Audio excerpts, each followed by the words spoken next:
Arratsaldeko saioari hasiera emango diogu eta oraingo saioaren izenburua kultura eta identitatea. Goizean arnaskunen gaia aztertu dugu, bai aurkeztu diguten gogoeta dokumentu horren bidez, hizkuntza korridorren gaia ere aztertu dugu, oreka eta garapen endogenoa ere bai, eta orain kultura eta identitatea, hementxe ondoa ditut bi hizlari.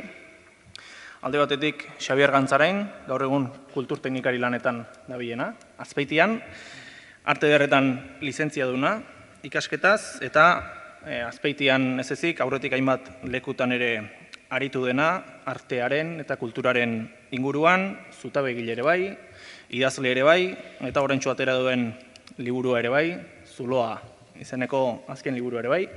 Beraz, iruditzen bazaizue, bere hitzartzearekin hasiko gara, egitura gutxi gora bera nolakoa izango den, aurrena bakoitzak bere esposizio bat egingo digu, eta ondoren halako elkarrizketa bat izaten saiatuko gara, eta ero galdera erantzunetarako tarte bat ere, ea hartzen dugun, orduak saiatuko gara, xuxen txamar errespetatzen, lauterdia bueltarako urrengo mai ingurua hasteko.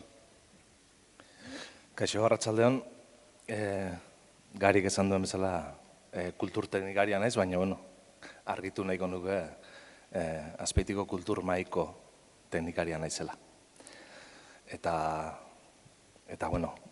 batez ere sormengunearen proiektuarekin nabil lanean.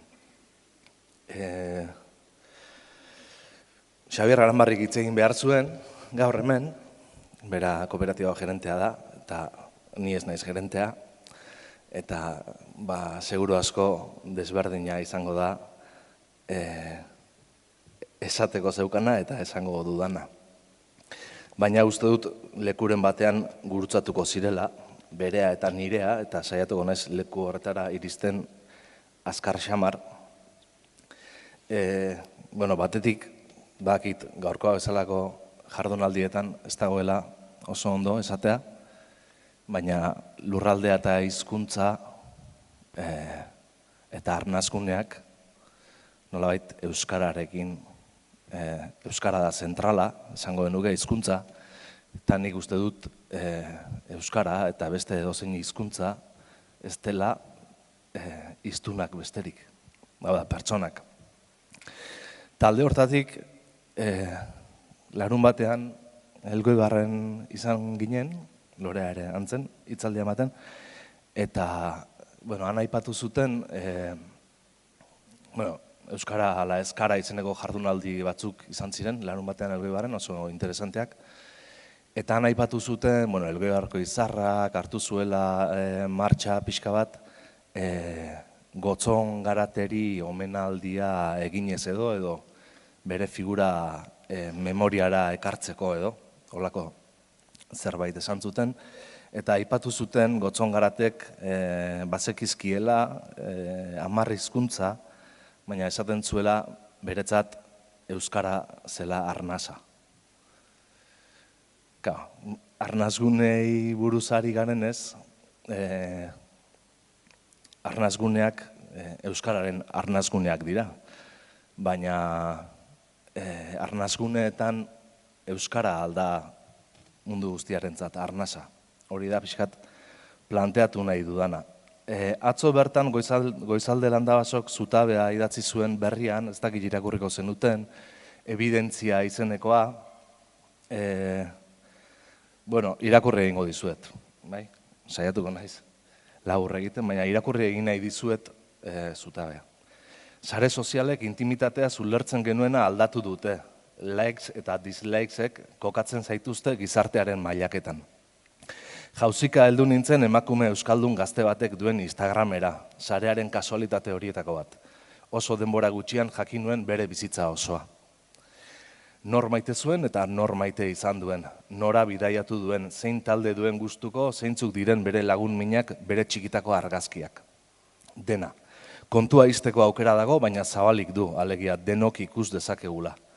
Striptease ezinbestekoa da orain modan dagoena erakusten ez baduzu etzara.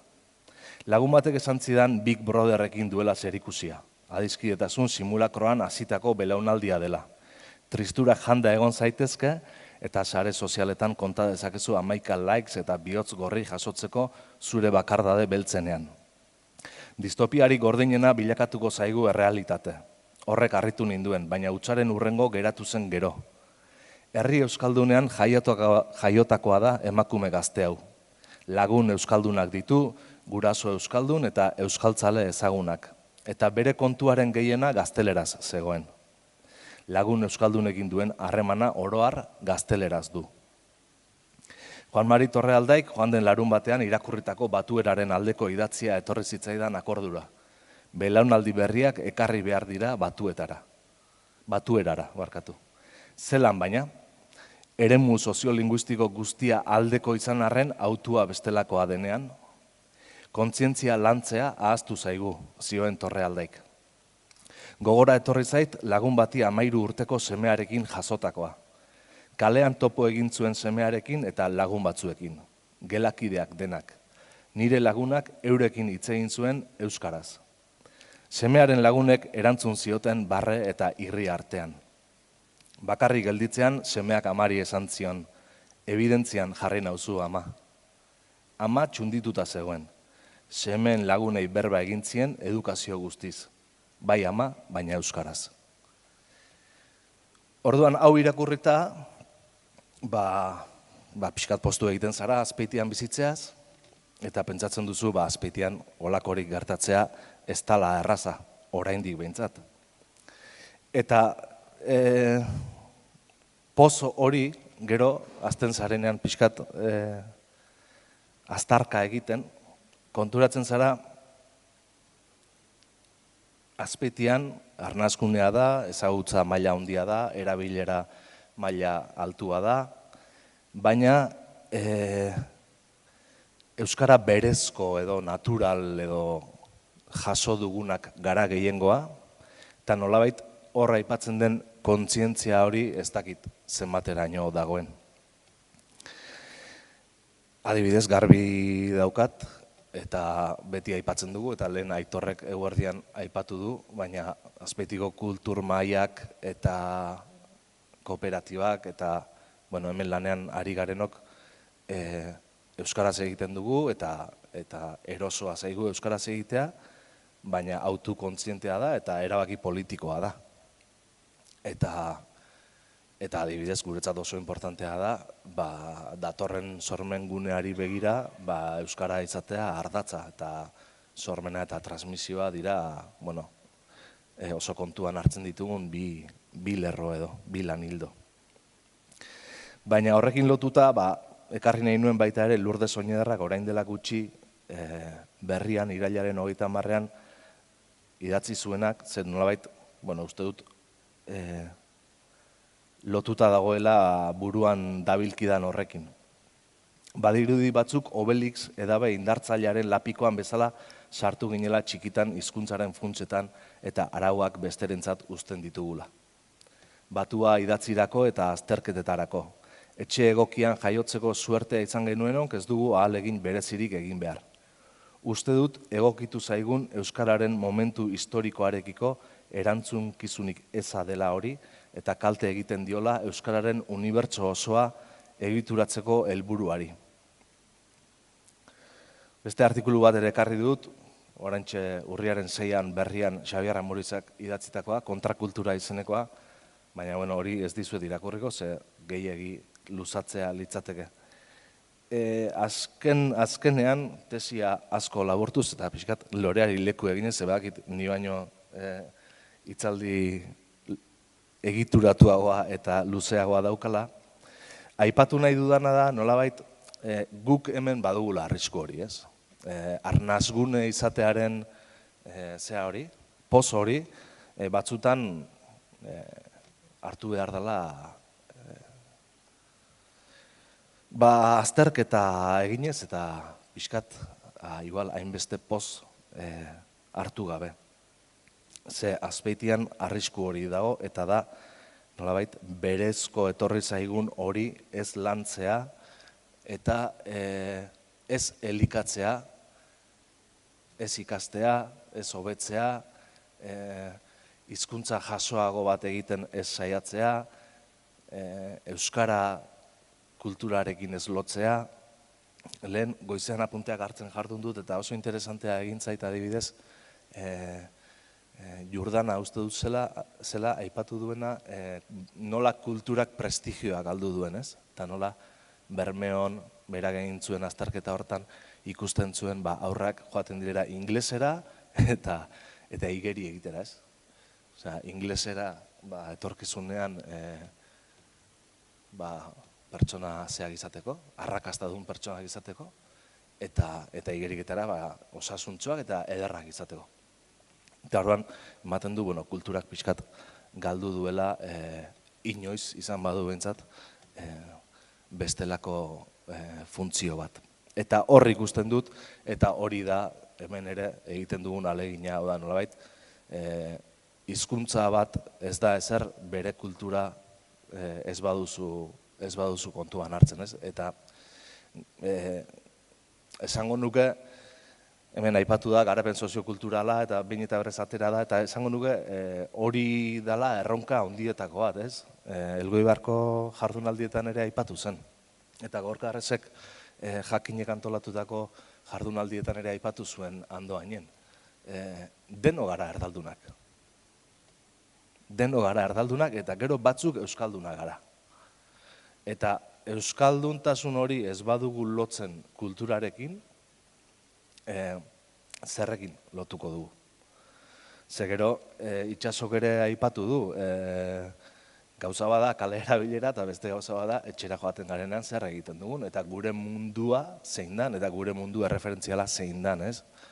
Eta alde hortatik, urtzi urkizuk egunero jartzen ditu Twitterren datuak, eta Telecinco eta Gran Hermano VIP Espainian baino 3,4 puntu gehiago ikusten da EAN. Eta, ez? Orduan, pixkat hori da, bakit ari asko dauzkala, baina hori da pixkat planteatu nahi duana, hau da, nolabait, ez badugu hizkuntza eta hizkuntzaren erabilera kultura batekin eta estetika batekin lotzen, bizitzeko modu batekin, mundua ikusteko modu batekin, ez badugu horrekin lotzen, jai daukagula, ez? Hori da pixkat. Eta bukatzeko nahi dut Jon Alonsoren esaldi bat aipatu, berrian idatzi zuen irailaren 20an, artikulu oso luze baten bukaera da, eta dena ez dizut kontatuko, baina nolabait bukaera ugaran esaten zuena zen. Ia denak ondorio berera eramaten hau. Euskaldunak estatistiketan ageri dena baino gutxiago direla kopuruz. Eta talde pertenentzia simpatiko eta ez problematikoa adierazteko behar denetik harago, ez direla hain euskaltzaleak ere. Eta hoxe da, aipatu nahi nuen. Lorea Agirreri emango diogu txanda orain, kazetaria da, urteak daramatza euskarazko kazetaritzaren arloan, bai Euskaldunon egunkarian, berrian ondoren, eta gaur egun Jakin aldizkariko zuzendaria da. Euskal kulturaren ikerketan aritua da, hainbat ikerketatan, eta gaur egun genero eta hizkuntza aztergai ditu, genero eta hizkuntza gurutzatzen diren puntu horiek aztergai ditu, eta okerrezpanago, horien zertzeladak ere ekarriko dizkigu gaur. Arratsaldeon, eta eskerrik asko, gonbidapenagatik. Lehenengo aldiz publikoan ematen dudan hitzaldi batekin nator, eta esango dizuet, garik aipatu duen bezala, euskaltasuna eta generoaren arteko nire ikerketetan, doktore tesia gai horren bueltan nabil egiten, eta orain dakardan gai hau nolabait tesiko atal bat edo izateko bideratzen ari naizela edo. Beraz, neurri batean niretzako horrela ikerketa moduan planteatzen dudan gai berri bada, naiz eta gaia seguraski oso zarra den, baina niretzako berria da eta zuetako askorentzat ere hala izango da, eta nolabait errealitate bati leku bat, gune bat, leku publiko bat eman nahi dion ikerketa bada. Larun batean, Elgoibarren egon ginean, eta Xabikin egon itzan, da Xabik aipatu zian hitz bat lapurtzen dio dana orain, eta berak aipatu zuen, arnasguneak beti dira arnasgune edo itogune ere badira, ez da? Eta ez dakit itogune hori zezentzutan erabili zuen, nik nerera ekarri dut, eta orduan arnasgunen itoguneak, edo itogune bat, da hitzaldi honen titulua, hitzaldi edo, laburtzen saiatuko naiz, Euskalduntasunaren eraikuntzari begirada bat genero berdintasunetik.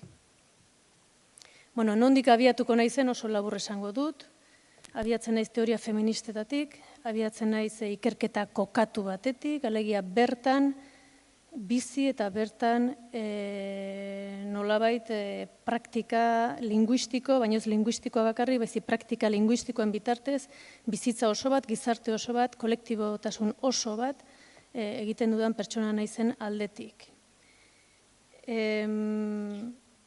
Azalpen bat behar badu, esplikazio bat emango dut, hizkuntza eta gizartearen arteko harreman hori nik nola ikusten dudan, eta oinarritzen dut antropologia linguistikoan edo hizkuntza antropologiaren teorietatik, nolabait hizkuntza bat ez da tresna huts bat, hizkuntza bat ez da hizkuntz praktikak gizarte batean nola ematen diren, nolabait soziolinguistikak esango liguken hori baino zerbait gehiago antropologiatik begiratuta hizkuntza bera da, eta Euskal Herriaren kasuan eta Euskaldunen kasuan modu nabarmenean, hizkuntza bera da, nolabait geure praktikak bideratzen dituena, geure praktikaen nolakotasunan eragina duena, eta geure identitatean ere nolabait zeinu garrantzitsuenetako bat dena, ez? Nolabait hizkuntza antropologoek deitzen dutena hizkuntza ikono bat, ez da? Alegia, ez da bakarrik hizkuntza batean jarduten dugula, hizkuntza batean egiten dugula lan, edo bizi, edo pentsatu, edo ideologiak eraiki eta praktikak bultzatu, baizik eta hizkuntza horrek egiten dugun horren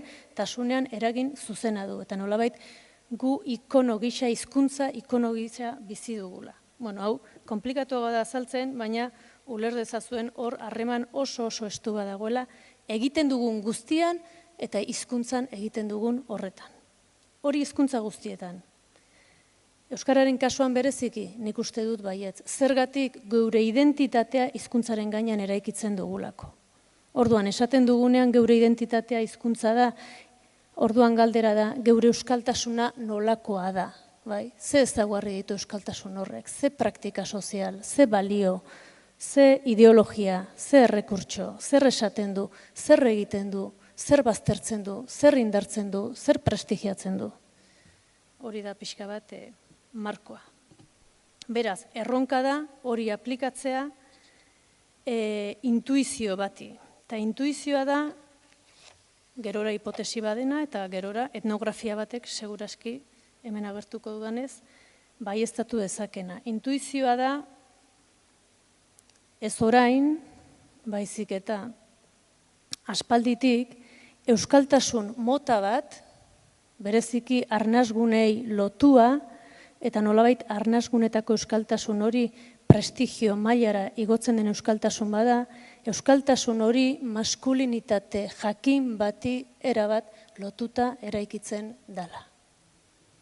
Sinpleago esan da, zer dago herriko seme, jator, natural horren atzean. Zer dago horren atzean? Hori da nik planteatzen dudan galdera. Nola eraikitzen da hori? Ze balio ditu? Bai? Zergatik jartzen da prestigioan? Zer egiten dute? Zer esaten dute? Bai? Lurraldeaz bi hitz bakarrik, hemen jardunaldi hauetako hitz klabe badelako, eta lehen Xabik esan du, hizkuntzak hiztunak dira, edo hiztuna gara, hizkuntza euskara gu gara, eta lurraldea ere, geografia bat eta fisikotasun bat arago pertsona gara. Eta pertsonen arteko harremanak, harreman berdintasunak, harreman desberdinkeriak guzti hoien nolabait sare horretan osatzen da lurraldea. Ez da, alegia lurraldea gu gara eta egiten dugun hori. Feminitate eta maskulinitate eredu ez dute aipatuko, baina hori ere aipatzeko mokoa da, alegia emakume bati, neska bati, zer nolabait zer izango dan, ze esperantza dugun izango dan horretan, noraino iritsiko dan, ez dan iritsiko, geure gizarteak ze aukera ematen dizkion, eta mutil bati ze aukera ematen dizkion. Hori ere kontutan hartu behar da. Eta Intuizio honetatik, edo intuizioa baino gehiago, esperientzia bat konpartitu eta kolektibo batean, oinarritutako galdera honetatik, interbentzio baten berri emango dizuet importantea. 2013an, 2013tik 2015era Gipuzkoako Foru Aldundiak programa bat jarri zuen 1000 biztanletik berako 20 herrietan. Berdintasuna, neskamutilen arteko berdintasuna lantzeko programa bat izan zen. 20 herri horietatik 12 bat UEMako kideak dira. 20 herriak, Gipuzkoakoak, guztiak arnasguneak. Hainbat ekintza egin ziren hor, eta ondorio desente atera ziren, baina ondorio batzuk nabarmentzeko modukoak. Eta ondorioak hauexek ziren. Herri horietako neska gazte edo eta mutil, maskulinitate ez normatibo batean beuren burua kokatzen zutenak, beren etorkizuna herritik kanpo ikuste zuten. Alegia, herritik kanpo biziko ziren. Bere 15, 16, 14, 17, 18 urterekin. Beraien sentimentua hori zen. Zergatik?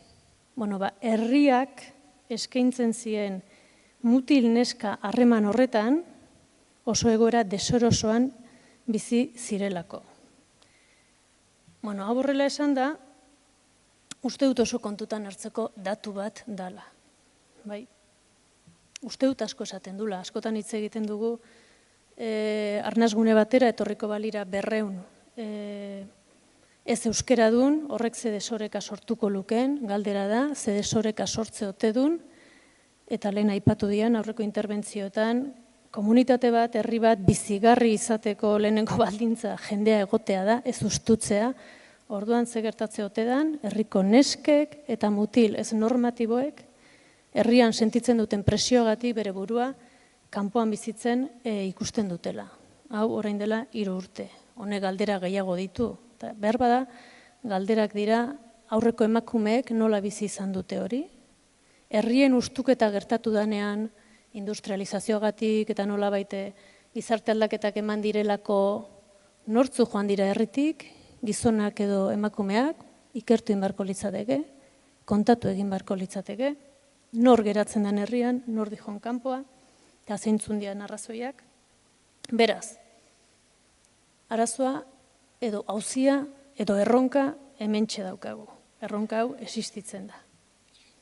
Norbaitek esango du, baina erronka hori leku guztietan dago, bai, egia da, esan gizarte matxista batean bizi gara, eta errealitate hori zoritxarrez oso zabaldua dago, eta oraindik ere hegemonian dagoen errealitate bada, ez pentsatzea nolabait maskulinitate jakin batek, bere neurri horretan sartzen ez dien gainontzekoak, menperatuak, baztertuak, isilduak, mututuak, boteregunetatik kanpo, izan behar ditula pentsatzea eta praktikatzea.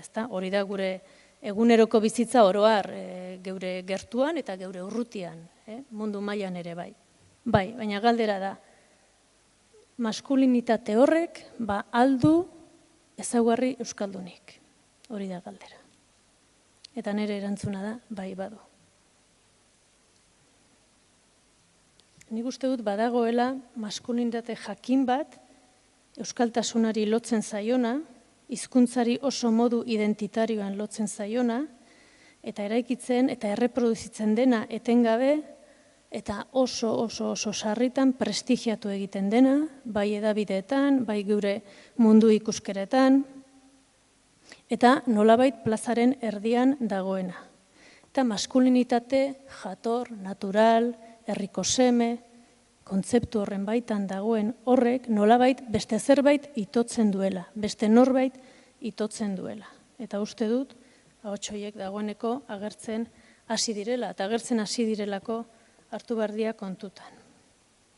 Beraz, galdera batzuk ezta, ze hizkuntzatan mintzo da eta ze hizkuntzatan eraikitzen da eta ze identifikazio maila du hizkuntza horrekin maskulinitate horrek. Eta identifikazio hori noraino da identitarioa. Eta identitate hori noraino da hegemonikoa, eredugarria, prestigiatua. Maskulinitatearen hegemonia arau da gizarte guztietan, baina badu ezaugarri euskaldunik, eta nik uste dut baietz, lehen esan dudan bezala. Hori arrazoitzeko, azkar bukatuko dut, baina bi adar landuko ditut hemen. Alde batetik nik egin dudan etnografia bat, alegia elkarrizketa luzeak, herrietako Gipuzkoa eta Bizkaiko herrietako hainbat neskarekin gai hauen inguruan. Eta esango dizuet zer erantzun didaten gaia planteatu diedanean. Adibidez, beraien hitzetan irakurriko dizuet, laugarren informatzailea neska bada, 26 urte ditu, unibertsitate ikasketak ditu, UEMako herri txiki batekoa da. Batean jaiotakoa eta hazitakoa da, bai? Eta esaten du, herri txiki horretatik, herri handiago batera eskolara pasatzen denean, nola neskak neskaago bihurtzeko edo bihurtu beharra sentitzen duten beraien burua, bai? Ordu arte, txandalean ibili direla herrian, eta beste herrira jaisten diranean nola sentitzen duten beharra, neskaago izateko. Beste jazkera bat, ila luzatzen uztekoa, eta guzti hori, exigentzia sozial bat nola baita, ezta? Eta ni galdetzen diet. Eta uste duzu mutilek hori sentitzen dutela? Herri txikitik, handira salto egiten dutenean? Eta esaten du, ez dut uste. Baina ez esango nuke, mutil eredu tradizional horretan, ez ziren atzera geratzen gure herrikoak. Eta borrokatuko zuten gainera segurenik podiumean gertu egoteko. Gure herriko mutilak nahikoa mutil ziran, hiri handira jaisteko.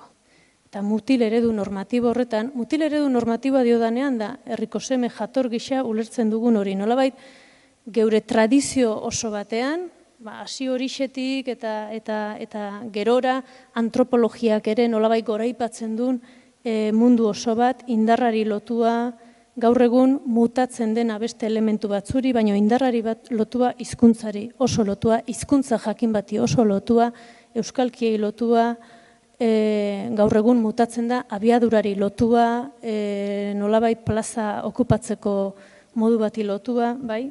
Orduan, mutil eredu tradizional horretan, ez ziren atzera geratuko gure herrikoak, bai? Mutil eredu normatibo horretan, indarra eta beste zenbait ezaugarri nire herriko mutilek ondo baino beto betetzen dituzte. Kotxezaletasuna, kirola, ausardia, balentria, postua, bai? Orduan, hoiek, gehiegizko mutilak ziren agian herri handira joan zirenean. Bueno, beste zati bat etnografiarena,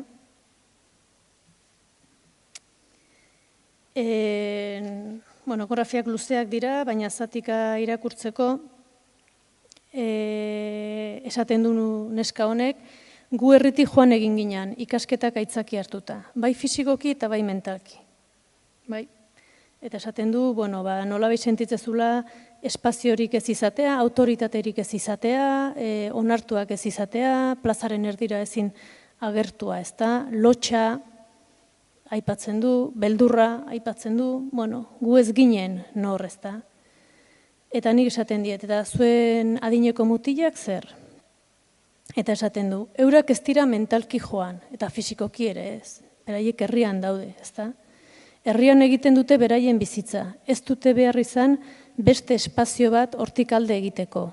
Kuadrilak eta adibidez, neskenak, neskek askotan kanpoko herrietan egiten ditugu, mutilek inoiz ez. Herriko mutilek herrian osatzen dituzte kuadrilak eta hori esanguratxoa da.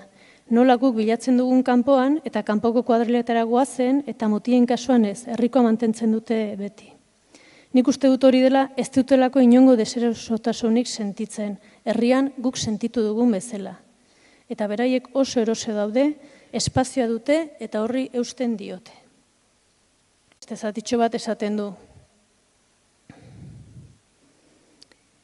Emakumeak egia esan herrian gauza asko egiten ditugu, bagara motorra, protagonista ez dakit, baina herrian egotea, eta komatxo artean esaten du, herrin gare hori, gu hemen gaude, gu soziedadean egunero biltzen gara, gure kotxeak dira kalean plazan daudenak, hori gizonek egiten dute, publiko hori gizonena da, hor ez dago emakumerik. Eta azken, etnografiako azken zatitxo bat irakurriko izuet, hau beste informatzaile bada, neska bada, dana dien neskak, momentuz, 30 urte, hau ere unibertsitateko gradua ateratakoa, eta hau ere UEMako herri batekoa, herritik irtena, baina herrira bizitza bueltatu dena, oso modu kontzientean gainera, ezta? Eta esaten du, nik galdetzen diot, ze gertatzen da mutil eredu hori betetzen ez dutenekin, ezta? Bueno, eta esaten du, bai, nire herrian derrigor horrelako izan behar duzu, herritar gizon gisa onartua izateko, maskulinoa, heterosexuala, indartsua, balentriak adieraziko dituena, abiadura zalea, kirol zalea, pentatrolira joango dana, oso normatiboa. Gero ez dakit euskal gizona horrela irudikatzen ote dugun oroar, ez dut inoiz pentsatu.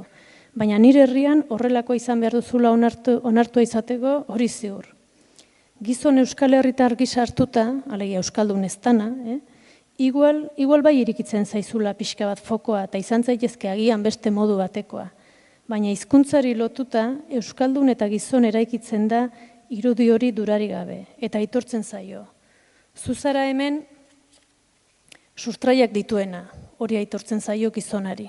Eta nire herriaren kasuan gainera, bertako izateko bertan jaioa izan behar duzu. Bestela ez zara bertakoa, ez zara herritarra. Hori ere kuriosoa da. Euskaldun gizon hori izateko eskatzen zaizu bertako izatea eta euskara jakin bat egitea. Eta orain konturatzen naizela. Gainera edozein euskarak ez du balio. Ez, hori bistakoa da. Edozein euskararekin ez zara gizon nire herrian. Emakumei ezaia inbeste hori exigitzen. Ez bertako izatea, ez euskara mota bat, total, ezaie ez da ere leku zentrala ematen, beraz, ez du garrantziarik. Bueno, hori da, etnografiaren zati bat ikuste duzu ez ze perlak, ez da? Nolabait, badago hor gogoeta bat edo bizipenek ematen duten zera batez. Orduan, badago tensio bat hor, maskulinitate hegemonikoa eta hizkuntzaren zentralitatetik arnasgunetan zer gertatzen den gazteekin. Lehen esan dut hau, lehenagotik badatorrela eta badaude ikerketak eta badaude zantzuak eta nolabaite Jose Azurmendik idazten duenean zer dugu horixeren kontra neurri batean ez du horrela formulatzen eta ez du genero begiradaz egiten, neurri batean hau esaten ari da, edo Txepetxek, Sánchez Carrion ikerlariak bere ikerketa bat egin zuen, 81ean ezaguna da oso, La Navarra Cantábrica, estudio antropolinguistiko de una comunidad euskaldun, eta horrelako elementuak botatzen ditu, besteak beste esaldi bat, interesgarria esaten du la coherencia de la sociedad rural vascófona de Navarra, Gipuzkoan berdina izan liteke, se mantiene y se perpetúa a través de la cohesión del sentido de grupo de sus varones. Bai. 81ean, Txepetxek dagoeneko markatzen zuena. Carmen Larrañagak bertsolaritzaren gaineko tesia egina du eta berak ere markatzen du garai bateko bertsolaritza maskulinitatearen habitat deitzen dio, ezta?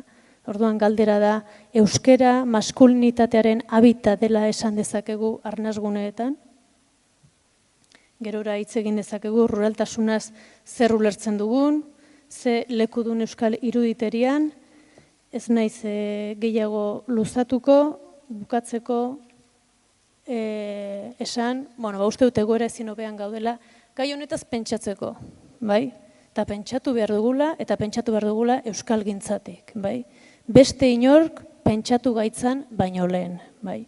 Eta foro honetatik eta besteak beste arnasgune horiek, benetan arnasgune izan daitezen eremu guztietan, bai? Ze hizkuntzaren bitartez, esaten badugu hizkuntza gu garela, gu gara pertsonak eta pertsonak izateko gure modua hizkuntzaren bitartez eta hizkuntza horrek egiten dituen praktiken bitartez egiten gara, ezta? Eta bukatzeko, beste etnografiako azken zatia, hau da 5. informatzailea, hau eren eska da, 24 urte ditu, eta UEMako herri batekoa da, eta herrira bueltatu da modu kontzientean. Eta esaten du, 16 urterekin dituzun inseguritate guztiak aparte nesken errealitatea hori da. Ez daukat herrian eremu eroso bat eta neska izateatik zapalduta nago eta aukera bada kanpora joatea ikasketa direla aitzakia edo medio.